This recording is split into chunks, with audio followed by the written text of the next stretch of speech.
Welcome to LOA Today. Walt Thiessen and life coach Tom Wells here. Today is Friday, July the 13th, 2018, 8 a.m. Eastern Time, your first daily dose of happy for the day. And we hope your week has been going swimmingly well and all kinds of good things are happening and you're getting good results in your love life and your work life and your career and with your friends and relationships and everything. We hope that everything you're just swimming in abundance. And if you're not, we'll just keep listening because we're just going to help you get there. That's all there is to it. What a statement, Walt. What a testimony for people's happiness. That's really Well, it's like I was telling you before we began doing the episode today that I'm thinking we need to have more laughter in the world. And it became, I've actually talked about it a couple times now, the last couple of days, in regard to the rescue of the Thai boys, the Thai soccer team, the football team. The Thai boys. Yeah, this is the feel-good story of the year so far. And what really brought home for me the need for feel-good and for laughter and so forth was I took, when the word first came out that the 12 boys and their coach were all out, they'd all been successfully rescued, kind of against the odds according to some people, I posted about it on Facebook in one of the Law of Attraction groups. And over the next day or so, I got about 29 likes on it. About 5 or 6 people commented, and that was great. Yeah. But in that same group, if somebody comes in there and posts how their boyfriend just broke up with them, or they can't seem to attract money, or they can't seem to do this, and they're so depressed and so forth, they'll get probably 50 to 75 likes. They'll probably get 100 comments, and I'm thinking, what does this say about the state of mind of people who are into the law of attraction? I'm not even talking about the broader population. I'm talking about people who are into the law of attraction. Even they are more focused on the negative stuff than they are on the positive stuff. So to me, this is epidemic. This is something that really needs to be reined in. So, like I was telling you before the show, I'm thinking about actually starting to create little snippets to try to get us to laugh, to try to make things funny and so forth. What would you say? Well, like, for instance, I'm thinking about having maybe one of our female commentators record their voice. We'll record their voice saying something like, "This is a laughter alert. Please proceed directly to the next funny story or joke. This is not a drill." Something along that line. Well, we're going to need that. Yeah. Maybe have a klaxon going in the background. Brr, brr, brr. Well, would you do me a favor? If any time during this show I start to lapse into a place of sounding too heavy or too freaked out, just start one of those so that I can. This is a laughter alert. Please proceed to the next funny story or joke. So you just stop me, cold. It's like, God, I hate that on my phone when those, you get those Amber Alerts? The Amber Alerts, right. Yes, exactly. Yeah, which are not funny, because they're serious stuff. But it takes control of my phone. I know. And it goes, nah. And it's like, I go, oh, leave me alone. But I understand somebody got abducted. But it happens the time. Just their domestic disputes. And the husband took the kids that morning, and he's pissed at the wife. And sometimes it's pretty crazy. I know. Oh, it's very dangerous, some of them are. Well, I was in one of those families, actually. I was in one of those families. Oh, really? Wow. 15 years. Yeah. So I actually know that it's not actually funny at all. When you're in it, it feels like fight or flight, and it's horrible. So I sympathize with anybody who goes through anything like that. Right, yeah. But it does indicate. There's just one more example of it may be important, but it's still one more example of all the negativity we get, and a lot of the negativity isn't nearly as important as that one is. That's a pretty important one. Most of it is almost petty in nature, and that's what makes me think we really need to shift things around here. We need to feel better. As a society, as a world, we need to feel better. That's all there is to it. So that's so true. We may have to start issuing orders. You will feel better. I wish that would work. Wouldn't that be great, right? But in a way, it is something like that. In a way, you have to say to yourself, look, there's multiple realities to choose, right? Mm-hmm. You could choose the one that feels better. I tell this to my clients all the time and to myself. You could tell a better feeling story about this, right? And so usually I'm pretty good at doing that, but then sometimes things just seem so real that I mean, I've experienced that like this morning. Like, how do I get myself out of telling a story that sounds pretty intense, and it doesn't feel fun? And it's like, I've got this big sign up on my cabinet in my kitchen that says nothing serious is going on here. And that's a good sign. That thing saves me so many days because I see it right at the time when I'm starting to get a little serious. And this morning when I got up, I was feeling so serious that I had to look at that and go, I know that's true. I know that's true. But I need a laughter alert to get me out of this, like, hey, Tom, it ain't that heavy. It's true. we do need it. And I'm going to keep trying to think of different ways to introduce more laughter into the show. And I hope you will too. And I'm sure the other co-hosts will as well. Because we need to have laughter. We need to have humor. We need to have levity. It needs to feel better, And we're in control, right? We are in charge of our own happiness. I mean, that's what we teach. That's what we're taught by Abraham. That's what we're taught by the leading gurus in this whole thing. We're in charge of our own happiness. We're the ones who get to decide. Well, maybe it's time. Maybe it's time for us to decide, hey, this is a good time to feel good. Every moment is another chance. It is. No matter what's happening around us and no matter what's coming. And that's why I picked this topic today because I'm in a relationship and I realize that there's a lot of things being in this relationship that are scaring me. They're making it, I'm getting to where feeling like this is hard. And I don't like that feeling in being in a relationship. So I was looking up what Abraham had to say about it. And they were saying, the thing you want is to feel wonderful feelings. And that's what you want in anything that you're doing. So if it's about your money or if it's about your health or anything, are you able to get to the place where you can feel what you really want to feel?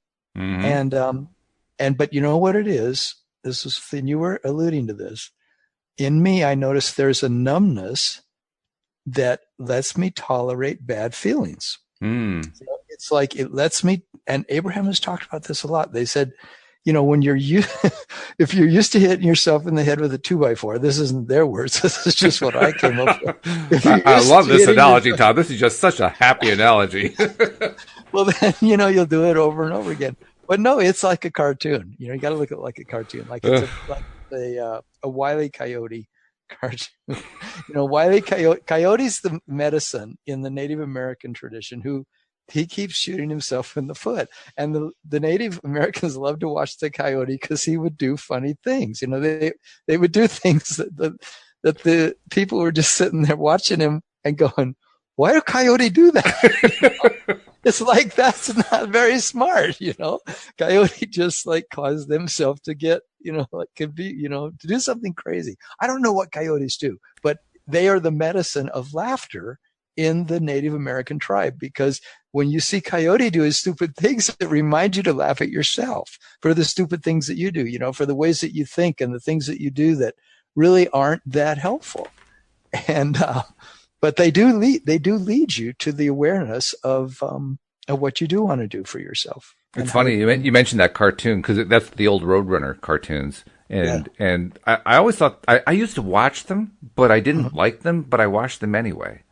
It was like this morbid fascination with how many different ways can Wile E. Coyote get clobbered by the Roadrunner. And I mean, the only ones that were really funny where the coyote had set himself up in such a way that the Roadrunner came up and just kind of looked at the camera like, what am I supposed to do? He set himself up. Yeah. I remember those. Yeah, that's true. Well, this is me. Anyway, I'm being just frank and admitting this morning on the air that I am I'm Wile E. Coyote sometimes. Lately, I have been, in the sense that I feel like I set up conditions that are painful, for myself, and then I go, okay, I want to not be in this situation. Well, the good news is that you're laughing. I mean, yes, we put out the laughter alert and you're laughing. So it worked. Yeah, that's right. We got the result, the exact result we wanted, right? That's right. That's good news. That is good news. So we always have the option to chill out. And we do. Just back off of our intensity about something. And that's really what it all comes down to, is that it's a moment by moment thing, right? I mean, it's a journey. And if you're not enjoying the journey, you can't get to your happy destination. So you always got to come back around to enjoyment. And I know I'm just preaching right now. But yeah, I think you're probably preaching to yourself, to be perfectly honest. Well, let's be perfectly honest. Now, since this is total reveal here, is it true that right now, as you're doing this podcast, you're looking in a mirror so you can be talking to yourself while you're doing this? No, but that would be a good idea. I got one nearby. I should get it. Yeah. Yeah, that would be good. That would be really confronting to actually look at myself. Yes, we're going to play Truth or Dare here on LOA today. Well, what's going on with you, Walt? I mean, how do you make sure that the relationships that you have, or the relationship that you have, is the relationship that is wonderful for you? That's always been an interesting topic for Louise and I from the moment we met each other. Because before we met, I had never had any kind of successful relationship. She had one that lasted a couple of years. And we met in our 40s. So neither one of us had been particularly successful. And we both were pretty jaded about the whole process. Yeah. And we both heard about, everybody's heard, right? You have to work at a relationship. It's not easy. There's so many bumps in the road and so forth. And we got together, and there are a couple things that we've had to work out over time. But for the most part, we realized it's all a lie. It really isn't true. You really don't have to work at a relationship. Yeah. You really don't. And in fact, if you are working, you're probably focusing on the wrong thing. Yes. That's the minimum you're doing. Yes. And it's universally true for us. I mean, not with the relationship itself, just stuff going on in life. We've had stuff go on in life that was really difficult to deal with. But that's where the relationship actually came to the fore for us. We supported each other. We gave each other encouraging words. We held each other. We just helped each other get through it. It's never been a case for us. I mean, I can think of like one instance after we'd been married for a couple of years, one instance where Louise kind of got fed up with me and she stormed out of the apartment, and I thought she had left forever. I was devastated. Yeah. And we came back together, and it all worked out pretty quickly. But that's the only one I can think of. I mean, there have been no major difficulties. I mean, well, let's see. Well, I can think of one. Back when I had first discovered the law of attraction from watching The Secret. Actually, I think it was just before that she brought it up. She mentioned something to the effect that I had a very negative orientation, that almost everything that came out of my mouth was negative, and I didn't believe it. Yeah. But it was never a fight. It was never like the struggle between us. It's just, I think it's because both of us came into it just so open and honest that it never turned into a power struggle. But for you, it wasn't even that. I mean, there was no question that she was the right person for you, or that, right? Or there was. I don't know. Oh, there was question right from the beginning. I mean, our first date was a disaster. Right, you talked about that. It was an absolute disaster. If I had gone by the first date, we wouldn't be together. I mean, she wouldn't even look at me. She wouldn't even look me in the eye the first date. But that's quite a change from that to what you've got now, right? It is, and I'm glad that I followed the advice of our friend who introduced us to each other. That I give it the 3-date rule, which I'd never heard of before. Because I gave it a chance that way. I think a lot of it has to do with who we are as people and what we bring into it. Because that's true for any relationship, right? What we bring into it is who we are, and what we're bringing in. It's just, we bring the baggage in. It's not like the other person brought in the baggage and now we're carrying their baggage. No, we brought the baggage in. Yeah. And it's not like Louise and I don't have baggage. We've had baggage for sure. But we just don't insist that the other person carry our baggage for us. We don't insist that they do that. I can dig that. That's very smart. That's excellent. And that's what I do too. What are the qualities that you feel that are unconditional about, if you can relate to that, unconditional feelings about your relationship that are the feelings that you would have had to have in any successful relationship? Like if you just think about like if you would have gone on right past Louise and just kept on looking for your ideal relationship, or what are the things that you've realized over the years being with her that indicate that this was a done deal? This was the relationship you were meant to have, because it felt like what? Well, I've never bought into the idea that this was meant to be. Okay. I've never bought into that. I never thought that made any sense to me. I understand where people come from on like it, but destiny. yeah, I just don't buy into it. Well, first of all, the concept of destiny, I've always resisted that concept. And it's one of the things I loved about learning about the law of attraction, because destiny in the law of attraction is whatever you create every single day. So it's not like something that was predestined for you. You make your own destiny with every single breath you take, with every single thought that you make, with every single action you take. So destiny, you got to be kidding me. There's a song in there somewhere. There is a song, and it sounds like a lyric, doesn't it? Yeah. That's Sting. It's Sting. You're right. That's right. It is Sting. Yeah. Jake. I'm not going to sing it. I'd end up getting it. Except that was a sad song. I'll be watching you. Oh my God, I'm so paranoid. Oh yeah. Oh yeah, that's kind of weird. Yeah, it is. Yeah. What was he singing about? Okay. What was he thinking? But anyway, no. I mean, when I think about destiny in a relationship, it's never made sense. So I didn't go into this or any other attempt at a relationship with the idea, was this the one that I was destined for? Because that just seemed plastic to me. It doesn't seem real at all. Whereas for me, a real relationship is where you just truly accept the other person the way they are. But the point I'm getting at, and I understand how that's where your focus goes. My focus goes to, and you can help me out here if you can relate to it, is okay, to the thing of what is it that you in your heart of hearts needed or still need in a relationship and want that is being satisfied. What are those qualities? If you were to name the qualities, the essence of what you have in your relationship, what are some of the feelings? What are some of the adjectives that it feels like?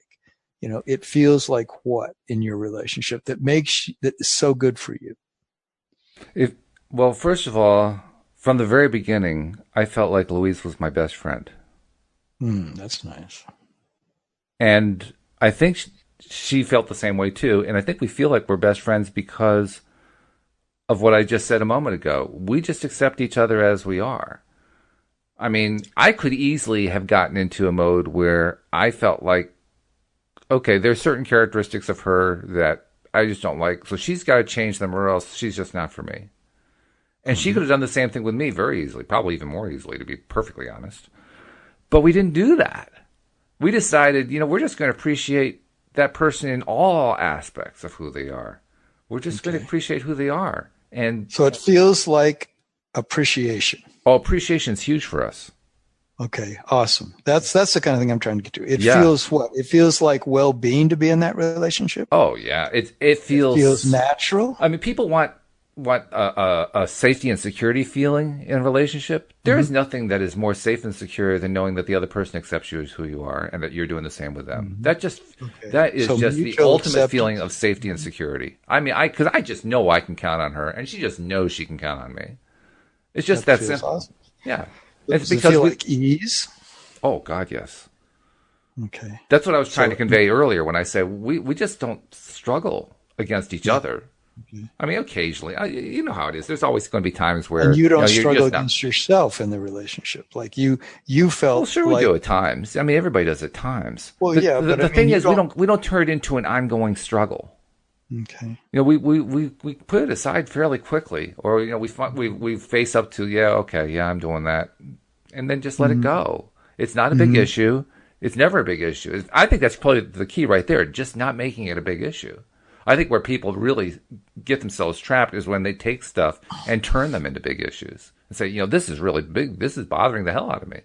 Well, okay, yeah, you can let it bother the hell out of you if you want to, but just recognize you're going to attract more bother the hell out of you.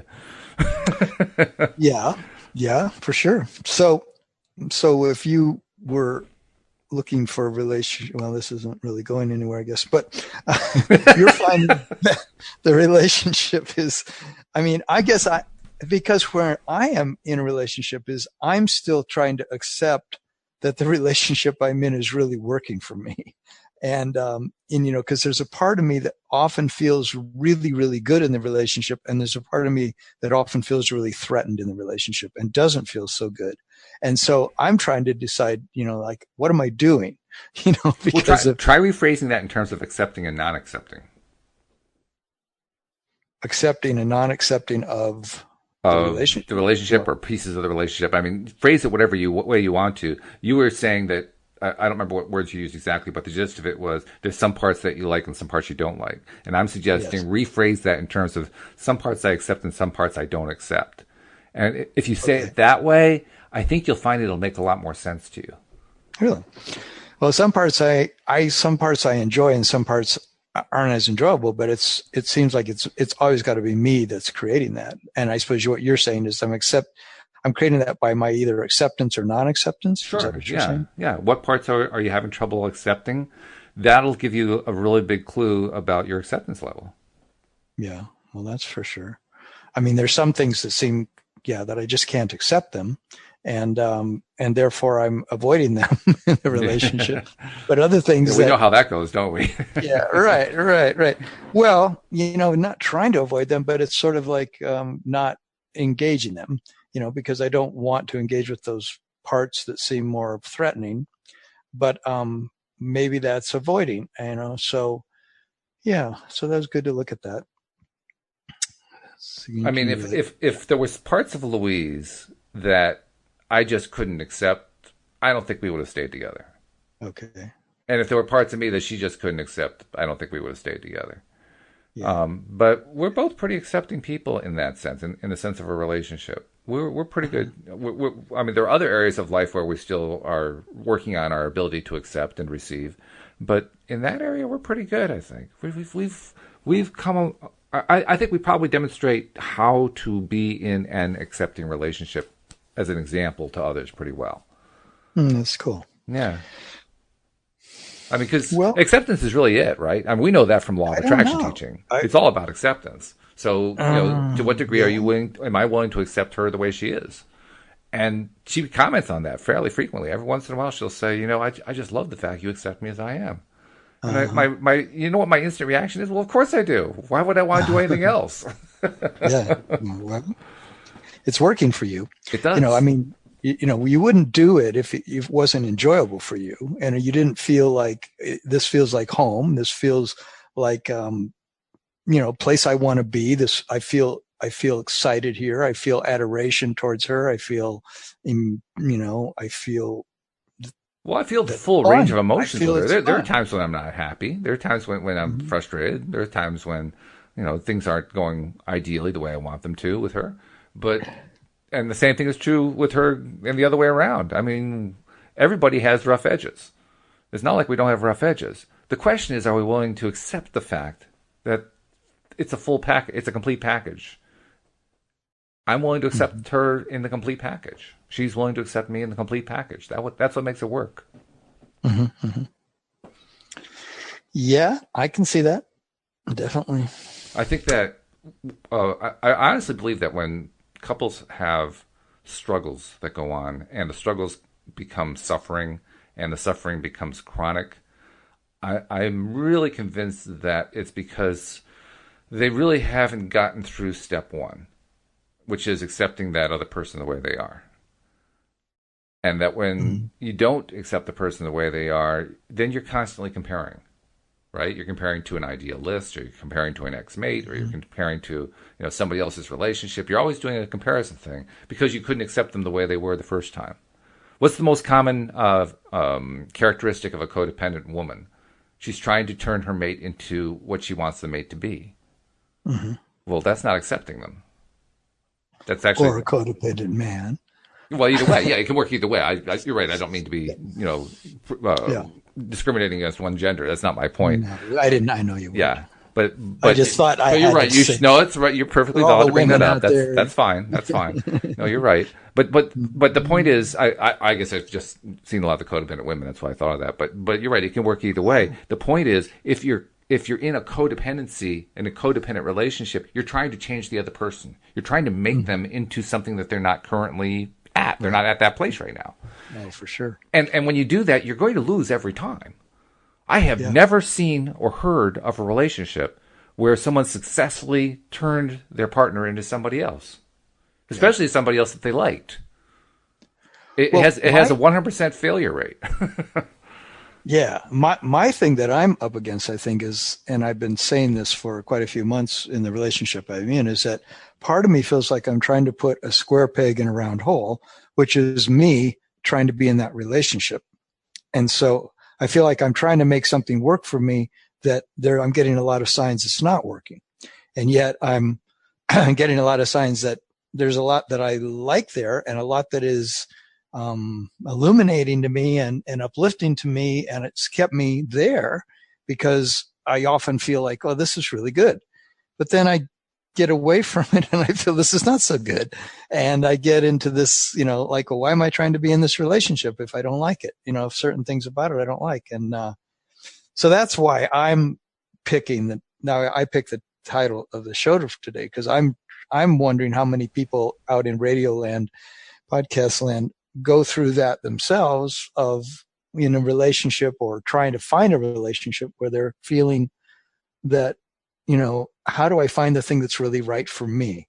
And of course you could say, well, you'll know it when you see it. You'll know it when you're in that relationship, and you won't get into a relationship or stay in a relationship that's not really feeling good to you. You want to feel good inside.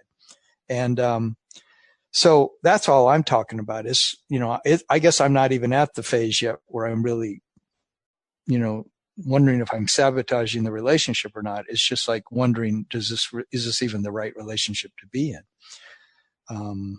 Well, I mean, as you were describing that, and you've described that pretty well before too, so it's familiar. I've heard this one before from you. Okay, yeah, I've heard this from you before. Tom. Yeah, right. Laughter alert! Laughter alert! There we go. But no, it's true. And as you're describing that, even now, I'm thinking about it in the context of what I was saying. So if I were to take what you said, I would say, well, there are some aspects of her that I really like, so I can accept those really well. But there's some other aspects I don't like, so I can't accept those. Okay. And what you're really stating is, for whatever reason, it doesn't matter what the reason is, you are not ready to accept her as a total package. You still want part of her, but you don't want the other part. Yeah, okay. I can relate to that. And that I think is the stumbling block right there. I honestly don't think it does anyone any good to even begin a relationship with the mindset that this person has to match up with everything that I had in mind on my list, and yet still stay in the relationship trying to make it work. I mean, if you're going to play the approach that, well, all right, this person I met isn't my ideal. They don't match every single quality I'm looking for. Then you have to be willing to work quickly through a bunch of partners and just keep asking the universe, send me more. You're not quite there. Send me more. You're not quite there. Send me more. Right. You're not quite there. You have to be willing to do that. What you can't do, what does not work, is to say, I want to go for having everything on my list, but I want to do it in this relationship. Yeah. That can't possibly work. There's no way to make that work. Right. So you really have to decide, do you want to put her aside and say next? Or are you willing to accept the entire package of who she is? There's really not a third option. Yes, doctor, I see that. I hear a lot of skepticism in that reply. No. I do see that. I'm just saying that that's pretty confronting for me, because that's what I'm feeling this morning. When I woke up and I was feeling like I needed to not take things so seriously, it's because I was feeling that this is confronting to me, that I would be in a relationship where I would feel that conflicted. That I would feel that uneasy about what I'm doing, what I'm up to. And I can tell you too, just from my experience with Louise, yes, there are times we both have jagged edges, and there are times we end up touching each other's jagged edge, and we bleed. It does happen. What's cool is that even when that happens, Well, first, there are a couple of things that come out of it. One thing that comes out of it is sometimes we get unexpected results, unexpectedly positive results. So I'm trying to imagine a particular example. Well, okay, with Louise basically running into my jagged edge early on, where I was very, very negative. I was expressing negativity all the time, and she's a former psychotherapist, so she knows how to set a scene, right, to bring up a tough issue, and she did. And she brought it up very, very gently, so gently that I missed the point. I just didn't. I didn't understand. I had to ask her, "What are you talking about? I don't understand what you're talking about." She had to give me some examples of she was things working you into it, huh? Yeah, she had to, before I could even accept the idea of what she was saying. That I was, everything coming out of my mouth was negative, and that was my way of saying it, not hers. I mean, I had to say to her, give me examples. I can't think of any. Now, bear in mind, I was going through my entire day being negative, but I couldn't think of a single example of it. Talk about being disconnected. Yeah, of being negative. Yeah, I had no idea that I was not the only one who's disconnected. Yeah, right. Yeah. So she gave me an example, and I said, well, okay, there's one. But, I mean, that's just one example. And then she came up with a second one. Okay, and then she came up with a third one, and you go through enough of those, and you start to say, you know what? There's a pattern here. Yeah, but during that time, I wasn't necessarily I wasn't being mean or anything, but I wasn't reacting nicely. I was feeling kind of insulted, kind of put out, and it could very easily, well, first of all, her training as a therapist, I'm sure, helped her with this, but yes, it could very easily have turned into a fight. Yeah. Well, it didn't turn into a fight. And I think the main reason it didn't turn into a fight was, despite the fact that I had these jagged edges, despite the fact that I had this blank spot where I couldn't even recognize my own negativity, she was willing to accept me the way I was. She wasn't willing to let me get away with saying, well, I'm not negative. No, you're being negative. She was going to let me know that. But, but she wasn't going to say, you have to change in order to satisfy me. Yeah. Now, she did say something to the effect, and she only said it once, that she didn't think that the relationship could survive if I insisted on staying on that path. And she was right. Yes. She was absolutely right. There was no way it could have survived. Right. But that for me was more of a wake-up call than anything, which was a good thing. Yeah. And I've already gone through some of this with this woman I'm dating, is the same kind of thing, because she's also a psychotherapist, and she also, I think deals with me in pretty much the same way of really seriously of helping me gently see that, number one, she's not going anywhere based on my freakouts or my, looking at things in extreme ways or being, not so, clear. She's able to sort of just sit there with me and help me see, because her belief and my belief, and this is one reason we're in relationship, I think, is because we both believe relationships are alchemical. And that means that they're like they're a crucible for cooking your meat so that you end up, more soft with yourself and more able to be harmonious in your life, because you had this added perspective of this other human being who's willing to join you in your journey. And say, hey, wherever you're at in your journey, I'm right here with you, because there's enough good things going on in this relationship to outweigh things that are freaking me out and that get my jagged edge riled up. Right. Mm. And so the other person's willing to be in that relationship with you and say, I'm in the journey with you, and let's see what other breakthroughs we can have. Like with this woman I'm dating, we've had a lot of breakthroughs, and a lot of really cool things have happened for both of us, where we've seen, wow, it's really cool that we're so attracted to each other, because we get to, also experience the other side of the coin. So in Abraham terms, you've had a lot of expansion between the two of you. Yes, a lot of expansion. That's actually the calling card of the relationship, to where we even call parts of it phase 1, phase 2, phase 3. We got up to a phase 6 because, we stopped counting at that, because we keep going through what we're calling portals together, where we go through something extreme in a sense, and it can be extremely beautiful. And usually that's what gets the other side of the experience going, is we go through something really beautiful together, and then usually me faces a withdrawal. And she says she goes through it too and faces a withdrawal from each other. And then we need to come back together. And it isn't like we fought or anything. It's that we both went through a deeper psychological wound that we've been carrying of avoidance, or of anxiety to some degree, that then when we come back together and we discuss it and we are in each other's presence again, all the edges get softened because we're so happy to be with each other.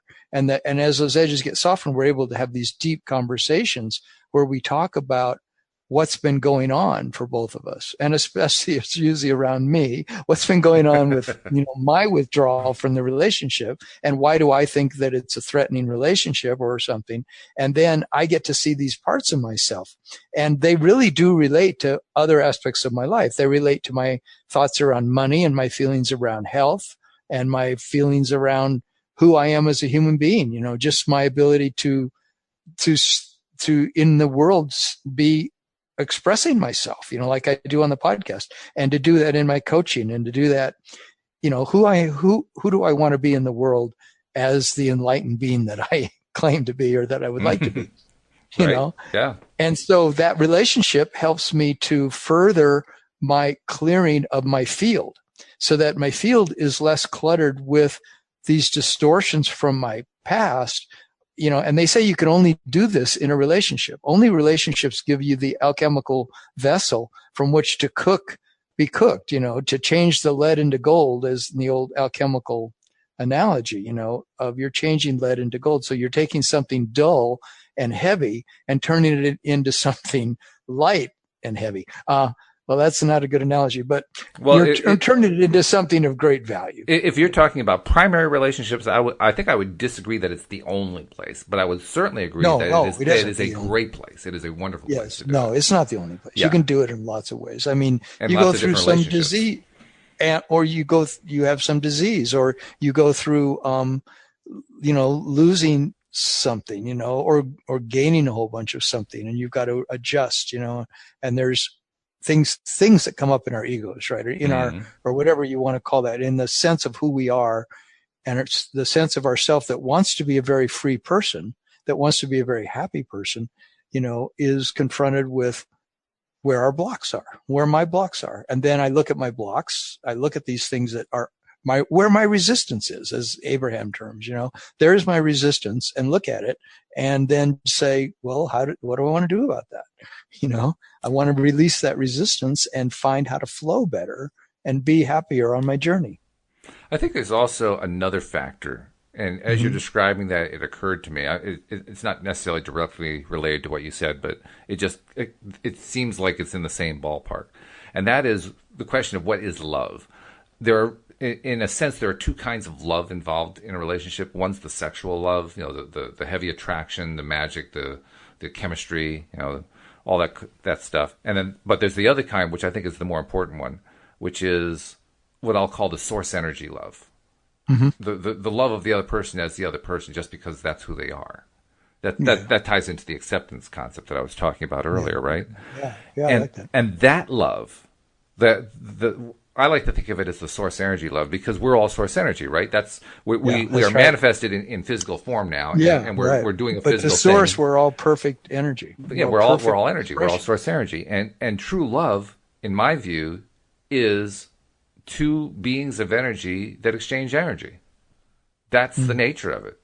I think it was the Celestine Prophecy, where James Redfield illustrated in his book and in the movie how two individuals can exchange energy, and in the movie you had light energy kind of passing between two people or among three people or whatever. I don't think I saw that movie. Oh, that's kind of a cool concept. It's a nice metaphor for, I think, what actually happens, which is when people are on the same wavelength, so to speak, or when they're communicating well. Yes. And when they're truly valuing the other person and appreciating the other person, then that activity is where the energy is exchanged. And when the activity is associated with good feeling, with really positive feeling, then it's a high energy exchange. When it's associated with low feeling, depressed feelings, unhappy feelings, anger, fear, whatever, then it's a low energy exchange. But it's still an energy exchange either way. That's what's so interesting about it. And I think successful relationships are ones that have real love in them. The kind of true love where you are two source energy beings that exchange energy. If one person's trying to steal energy, that's not really a relationship that's based on love, in my view. That's a relationship that's based on theft. Right, right. But I agree with you that it's a high energy exchange between two infinite beings, two beings that are beings of light, and that's who we really are, and beings of thought, where, like, according to everything I understand, like we've talked about this many times, but we're creating everything with our thoughts. So, we're actually sitting there with this other person, just like you and I are right now, and we are exchanging light waves. We're exchanging pulses of understanding that are, they're turning into emotions, and that's turning into things. It's turning into something that is real, right? And that's where the trust comes from. That's where the appreciation comes from. That's where the acceptance comes from. Because when Louise and I realized that we both have this love connection, not the sexual love, the source energy love. I'm not saying that we didn't have the other kind too. I'm just saying I'm focusing on the source energy love right now. And when we realized we had that connection, that became the basis for how we accepted each other with the rough edges, and why we weren't even trying to file off the other person's rough edges. We decided the other person's rough edges is the other person's rough edges. That's their business. Right. If I see a rough edge in Louise, I'll probably try to avoid it. I don't want to, get cut by it. Well, that's what I was talking about. I try to avoid my friends' rough edges. But when I say that I want to avoid it, I don't mean that I want to avoid it in the sense that I never want to have to deal with it. I mean, I avoid trying to. I avoid irritating the rough edge in her. Right. I go out of my way to make sure I'm not irritating that, unless it's a situation where she kind of needs to have like the push there. Just like, hey, by the way, did you know you're throwing your rough edge around right now? That kind of thing. But it's always from the position of we have this basic source energy exchange. That's so great. That's exactly what I'm seeing. Yeah. That's exactly what I'm seeing. That to me makes it easy to accept. That's what makes it easy for me to accept, even with all the flaws. Even with all the flaws. And that's what makes it easy for her to accept me, even with all the flaws. Yes, exactly. Yeah. And it's getting more and more like that every week for me with my friend that I'm dating. Because I'm just seeing more and more that I see her as this infinite being, and I've experienced her that way in so many different ways that it's getting hard for me to like buy into the fact that she's anything other than that, and I'm still trying to prove it to myself, I guess. It's like, it's weird, it's like maybe, and I think it's just a direct reflection of how much I really believe that's who I am. I really don't think I can give to another person any more than I have embraced within myself. If I'm not truly seeing myself as an infinite being and accepting myself as that, with a tremendous amount of love and forgiveness and appreciation, it's hard to do that for somebody else, right? And I think that's what the relationship reflects back to me, is my own level of self-love. Yeah, I don't think you can do it for somebody else. I do think you can do it with somebody else. Yes, and that's what I am doing. Yes, that's what with is really the key factor, and that's why I use that word alchemical. Because you're doing it with them. You're both in that same crucible, and it's heating up together with you in it, and you're getting to then exchange these high level energy exchanges about who you really are as a being of light with this other person, and then letting that inform your transformation. And in a way, it's a transmutation. I always look to that like, okay, I'm actually transmuting here, because I'm in a fire, in a sense. I'm burning with the things that are transforming in me. Sometimes it's a high level of ecstasy, and literally other times it's a high level of panic, and it's a high level of anxiety. No, seriously. And yet it feels like, but it's all What? part of this bigger play. I was just chuckling because, yeah, Yep. there is a panic associated with it. And I'm chuckling because we've all experienced it. Everybody's experienced that at one time or another. I mean, it's so familiar, right? The Yeah. panic, like, oh God, can I handle this? Do I really want to go there? Do I want to deal with this? Right. Does she want to Right. deal with this? Oh God. Right. And it freaks me out to think that I would panic because I'm supposed to be such a calm guy. But, no, I mean, that must be the theory I have about myself. And people tell me always, oh, you're such a calm guy. But I think inside there's parts of me that are like not so calm. Well, sometimes you gotta just let them out. It's like, scream, hey, I'm getting out of here. Yeah. Okay. Ready? I'm going to do it. All right, here we go. I'm getting out of here. Yay, hooray. Yeah. So did that sound sincere? I don't know. Well, it was a good start. See, it doesn't matter whether it sounds sincere. What matters is it sincere? No, Is it real? It doesn't matter how it sounds, because if you do it over and over again, it'll sound better and better anyway. You just got to be willing to believe is it real sincere. If it's true, if it's what you're feeling, then who cares what it sounds like? That's true. I mean, ultimately, it's the thing that's the most endearing of oneself to oneself and oneself to others is the degree that you can be authentic with what you're really going through. Yeah. And Yeah. I know that. Which makes, by the way, interestingly enough, that makes it easier to accept the other person. Yes. When you're both accepting, it's because you're both authentic. When you're both authentic, it's because you're both accepting. Vulnerability, right? Yeah, they just go together. They're inseparable. Yeah. And it's a wonderful place to be, because when you do have that with somebody, like I have with Louise, and like what you're developing with your friend, that's almost nirvana in a sense, because you can count on it. It's as sure as anything that there is in your life. That's what I love about my relationship with Louise more than anything else. That's really cool. Yeah, I can just count on it. I just know and I know she feels the same way. We both know that we can just count on the other person. You've been there and back with her. Yeah. You were saying that earlier in the show, how you guys have held each other and maybe cried on each other's shoulders or something. I mean, I think and celebrated the good stuff too. We really make it a point to celebrate the good stuff. That's cool. Yeah.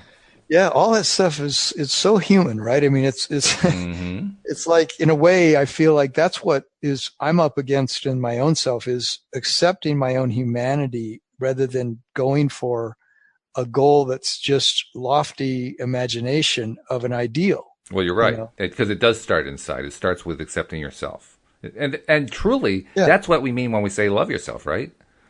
Yeah, loving yourself is accepting yourself the way you are, all your parts, just the way you are right now. Right. Because there's actually a whole lot of good going on there. And I was experiencing last night, because I got woken up about 2 a.m. with anxiety around this whole thing, or something going on. I didn't know what it was actually, but it kind of turned into anxiety. But I realized that it was really about me choosing my perspective on things. That it's always.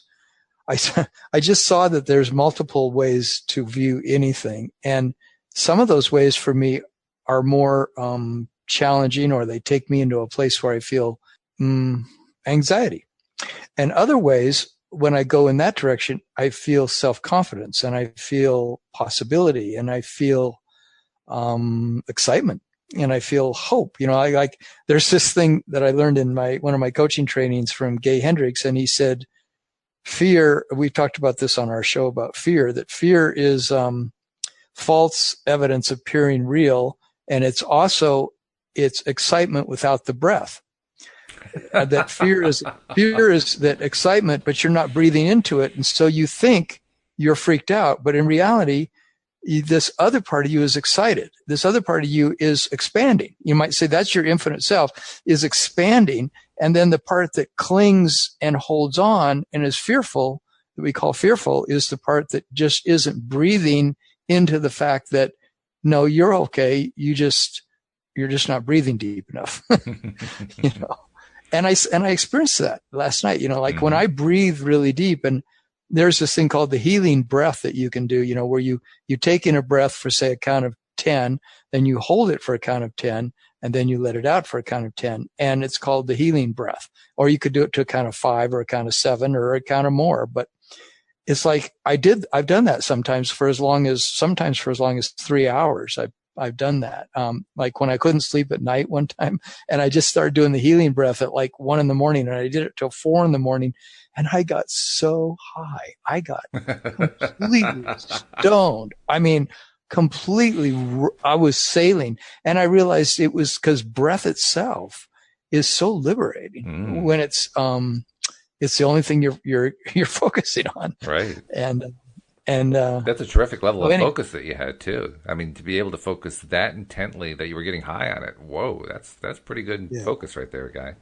Yeah, well, it's just I had to, and that's sometimes that's what happens. Like whenever I've done a psychedelic, that's what I've had to do, because there's always part of the experience that is so confronting to me, and it brings out my anxiety to this huge degree that my breath is the only thing that'll get me to feel like I'm not going to die. It's like it feels so challenging. But breath is this amazing thing that'll take us. That's why, like my wife said to me once, that you're not going through a bit of what I went through in childbirth. I was going through some anxiety on it wasn't a psychedelic trip, but it was a plant medicine I had taken in the Amazon with the Ashwar Indians. And so she was telling me, when I was really going through a really tough time, she says, just breathe into it, because, she said, when I gave birth to my 3 kids, it was a lot more intense than what you're going through, but I breathed my way through it, the Lamaze method, or whatever they call it. Right. You breathe your way through the birth, because it's so intense sometimes for a woman that she feels like she is going to die, like this is going to kill me. And some women it does, right? Yeah, I think that's pretty intense when you think about it. Oh, yeah. So boy, that's quite an initiation by fire, to go through something like that. It certainly is. Yeah. So I see how much there is these choices about how do I want to focus in any given situation. I still say it comes back to acceptance. Are you willing to accept the other you're person? So good. I mean, that's really what it is. I mean, you're the one who pressed the questions. You want to know what it was. I think it's fantastic. I think it's fantastic that you keep coming back to that, because I'm getting a really strong message that I need to look at that. Yeah. Comes back to acceptance. And, I agree. Acceptance really is what makes our relationship work.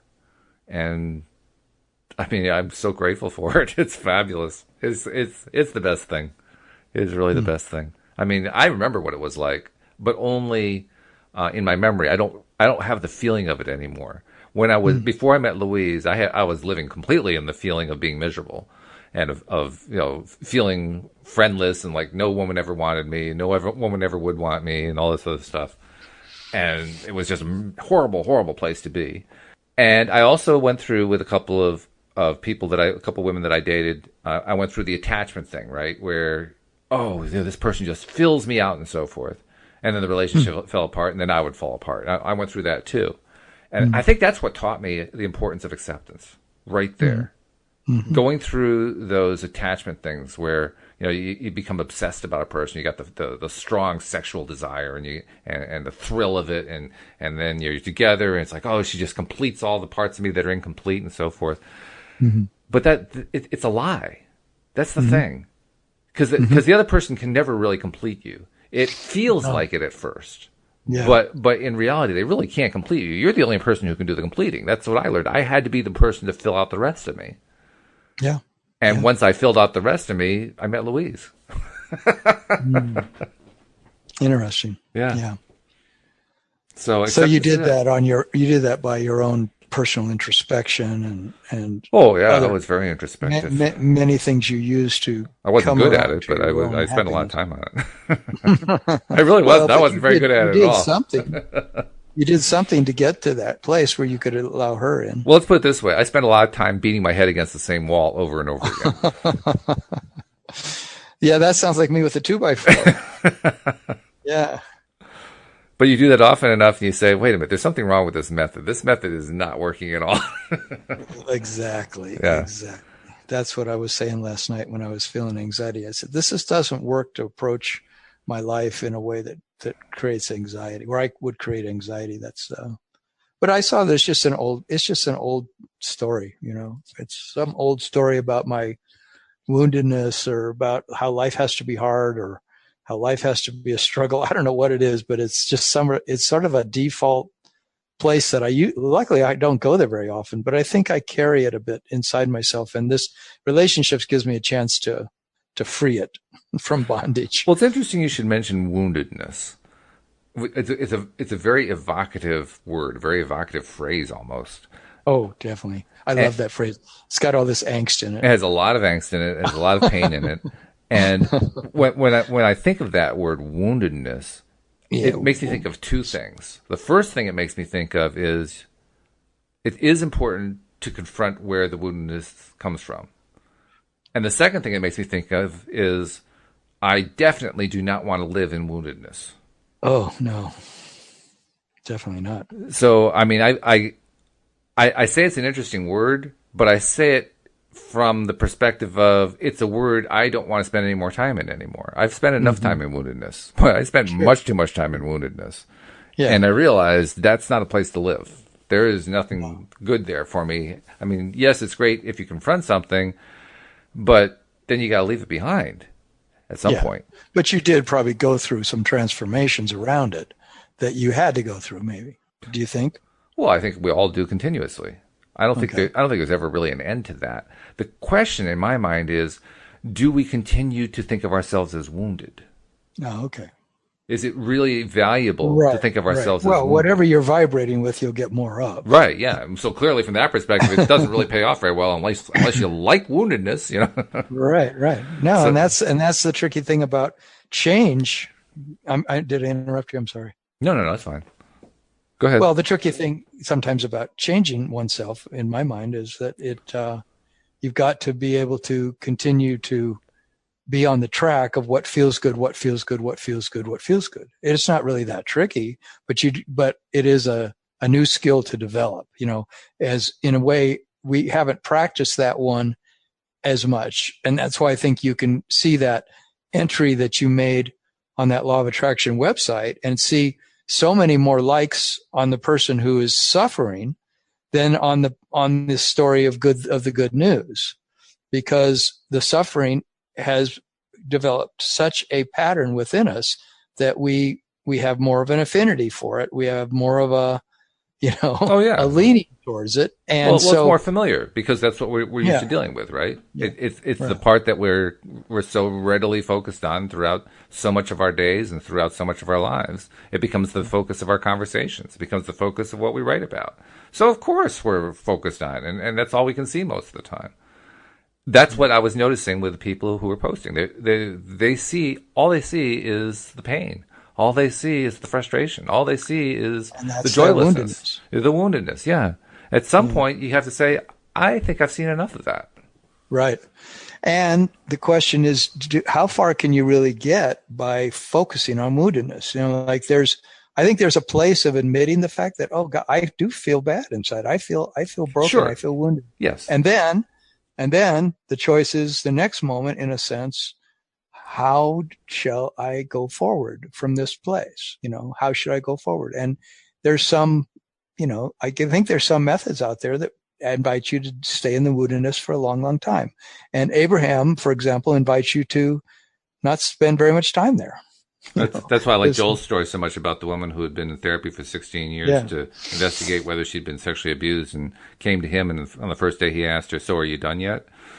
Mm-hmm. At some point you got to be done, 16 years of investigating it and probably feeling pretty bad during most of that time. Which is why she was referred to him, because she wasn't making any progress. Yeah. At some point you got to be done.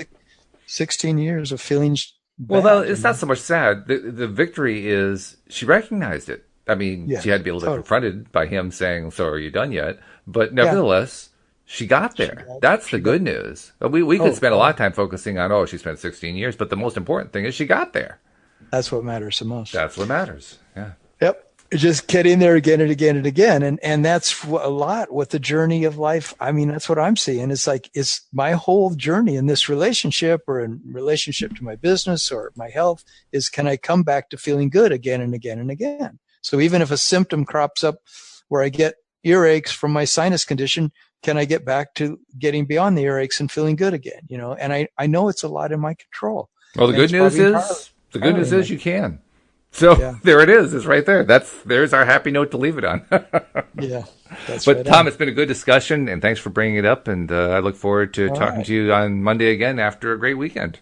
Okay. Well, thanks so much. Have a good weekend. Yeah, you too. And we'll see you all next time as well here on LOA Today. Goodbye, everybody.